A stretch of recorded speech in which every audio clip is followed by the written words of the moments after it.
Hey, Nicole Huntsman here. I want to share a dream that I had last night, and it kind of got me thinking.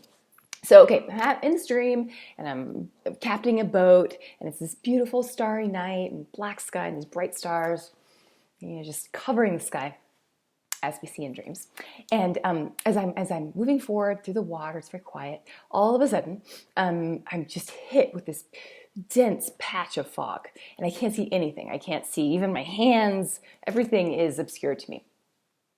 And as I look off into the distance, suddenly the fog thins slightly, and I can see this bright, piercing light in the distance, just a clear little light. And as I move closer, it suddenly becomes apparent that this is what do you think, right? It's a beacon. It's a lighthouse. And, I'm like, oh, great, there's a lighthouse in front of me. And I'm thinking that if there's a lighthouse, it's on a piece of land. So if I go straight, I'm going to hit land. So I keep driving my boat, whatever, captaining it, piloting it, whatever you say it, piloting my boat. And sure enough, I get to this lighthouse and then I wake up. And this morning I was thinking, that's exactly why clients come to astrologers. When you're in your life and you're in a little patch and you're unsure about the future, you need some guidance. You need that little beacon in the distance that says, oh, you're headed the right direction. Don't go left, don't go right, just keep going straight. Or perhaps the light is over to the side, maybe come this way, veer left, kind of a thing. So astrologers have different gifts, okay? Some astrologers are really good at personality analysis. Some are really good at helping you with relocation. There are actually a ton of specialties in astrology that many people are totally unaware of unless you're an astrology fan or someone who uses astrology. So my gift and the thing that I'm good at, whether it's because I spent a lot of time studying it out of my own just obsession, or whether it's something I'm actually just gifted with, is forecasting. So when my clients come to me, we do a birth chart reading, we look at the birth chart, and that's really great. It's great and all. That gives you some good insight into who you are. It helps me understand who you are. It's kind of, from my vantage point, it just helps me see where you have little triggers, how you're kind of put together. If you've got someone who is more emotional, more of a thinker, or someone who's more patient, or someone who's more of a giver, or someone who's more selfish, or etc., whatever. It helps me see your whole sort of makeup. Without understanding that, I can't forecast for you. But once I understand your birth chart, then most of my clients, I would say over 80%, come back for a forecasting, because we can then say, okay, you're built this way. You have sort of these things happening in your life right now. What's coming up? What is ahead of you, right? Just like you're piloting your own boat. Astrology is, we're able to see, it's like a cosmic clock. I was saying this to my friend Shane last night. This is not anything magical. This is not anything, I'm not using anything, I'm not a psychic. I don't consider myself someone who has like some gift for like being omniscience or this ability to see the future.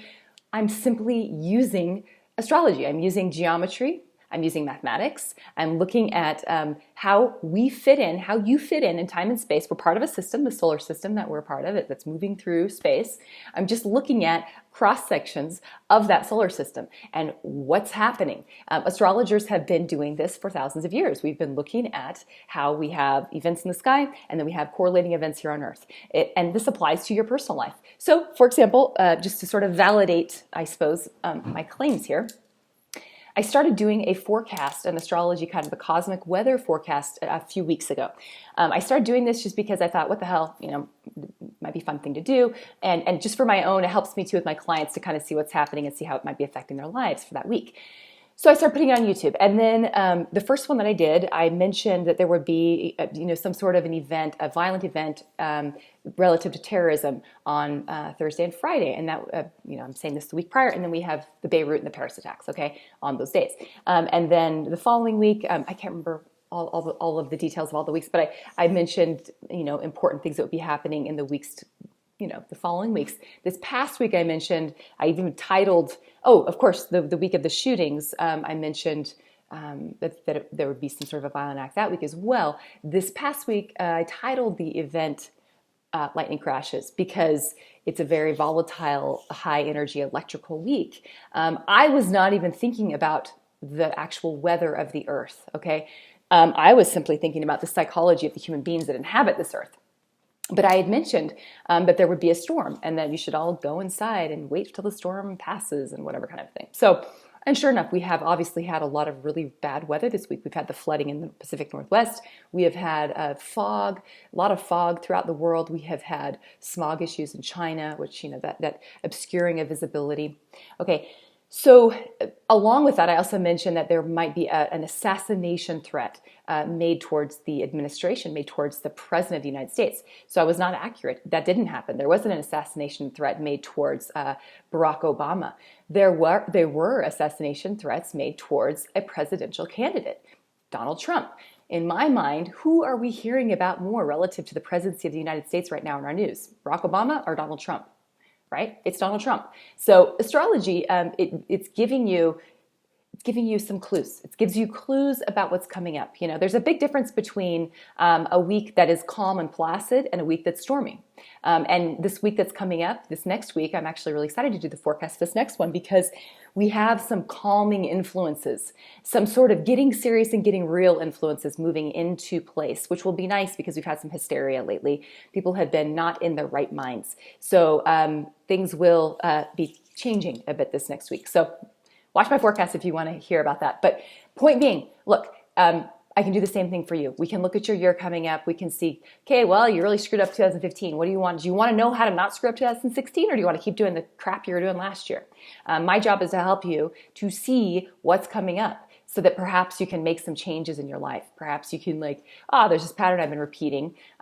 Let's try to change that pattern this next year. Or, this next year, it's good to know if in this next year, like I said, if you've got a year, if you've got a year where, like I said, it's a waiting year, or maybe this is the time to light that fire under your ass year. There are different, it just depends. So that's why you come to me. I'll help you see what's coming up. And we can get as granular as you want. If you want to focus just on your business that you just started, you want to see what's happening with your business, let's focus on it. I've helped people see that things that they weren't even expecting. Okay, you're going to be publishing a book this year. Really? Yeah, you are. You really need to get in gear with that book and get it out there. Someone's going to come into your life on this date and you need to be ready. And that happens, Or your website's going to really take off this next year. You need to focus. If you've been doing videos for your website, you haven't? Okay, you need to be getting on that. Or your relationship. Oh, you're really into this guy? Well, guess what? This year you're going to be seeing several people, not just one person. So you need to be prepared for that. And one of them's going to really be in love with you. And one of them's going to be kind of this weird obsessive thing. So you maybe need to be ready for this juggling act you're going to have to be performing. Okay. Another person you could have come and it shows that they're holding on to something that they need to let go of, et cetera, et cetera, et cetera. So whatever you want to look at, we will look at, and I will help you gain some insight to make your year what you want it to be. Okay, you still have free agency, you have free will, but it helps to know if it's a freaking rainstorm happening outside and there's going to be lightning, maybe it's good to know that you should go inside. That's what my job is. I help you with that. Okay, it's not to mix my metaphors of the lighthouse and the storm, but you get the point. So message me if you're interested. If you've been to me already for a reading and you've already had your birth chart reading, you don't have to do that again. You could just come and get the forecast. It's like $100 to get it's $99 to get your forecast for the year. Okay. If you've never been to me before, you have to do a birth chart reading first. It's about $100. It's an hour reading. And then your forecast, I give you a little discount. So we can do the forecast as well for $89. Saves you a little bit of money. If you've had your birth chart read with me within the last month, I'll give you the deal. I'll give you the little discount on the forecast as well. So this is a great present for anybody that you love, anybody who's kind of, wants some clarity in their life. This is a fantastic gift. It's also fun to come and do with a friend or with a loved one, as a partnership. So message me if you have questions, and let's get you all set up for your best year yet. Okay, have a good one. Bye-bye.